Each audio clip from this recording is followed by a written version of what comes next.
The girl with the train tattoo. Lol. The Girl on the Train, directed by Tate Taylor, and tells the story of a fucked up girl played by Emily Blunt, who's been divorced after her douchebag husband cheated on her, and now she goes on a train and she sees people in the houses going by. She fantasizes stories about them. She fantasizes about the relationship, particularly of her neighbours, until uh, his wife Megan goes missing, presumed dead. So it's up to her to solve the mystery of where she is. Yeah, it's a combination of a psychological thriller and murder mystery. Perfect combination, right? Well, we'll get to that in a minute. First of all, I just want to say Emily Blunt is great in this movie.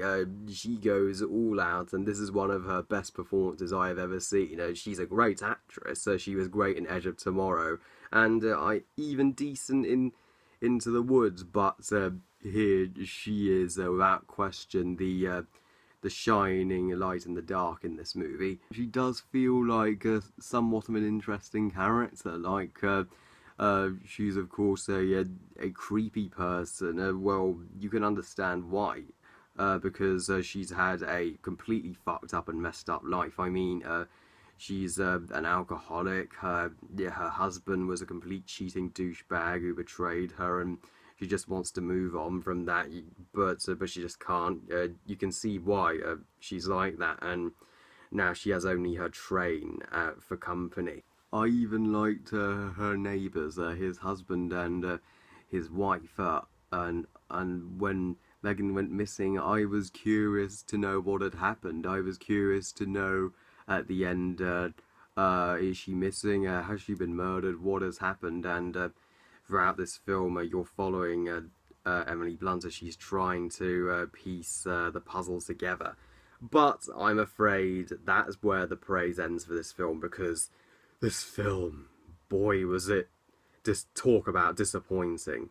This is not a good film, and it fails as an adaptation and as blending a psychological thriller and crime drama in general, because it should be engaging, it should be thrilling, but instead it comes off as boring. Yeah, that's right. For a murder investigation, little to nothing happens throughout the majority of this film. Gosh, I was bored out of my fucking mind most of the time. I was basically just falling asleep whenever the film was playing, particularly in the second act. I was like, although I was engaged to see what had happened, the events leading up to what happened was so boring and so poorly executed that I was really losing interest and losing my ability to care. And yeah, talk about piss poor execution. It jumps to the past, then it's in the present. Well, this is film is psychological, so I can understand it would be confusing and mind-boggling to some people, but it's you've got to explain it, otherwise people won't know what the fuck's going on. So yeah, I didn't know whether we were in the past or in the present at times. I didn't know. I didn't know what the heck was going on. I know this film is adapted from a book, but it, some books do have flaws, and if you are going to adapt a movie to a book, some of you will disagree, but you have to make some changes to improve the movie, because some things from books, like I said, don't translate well to film.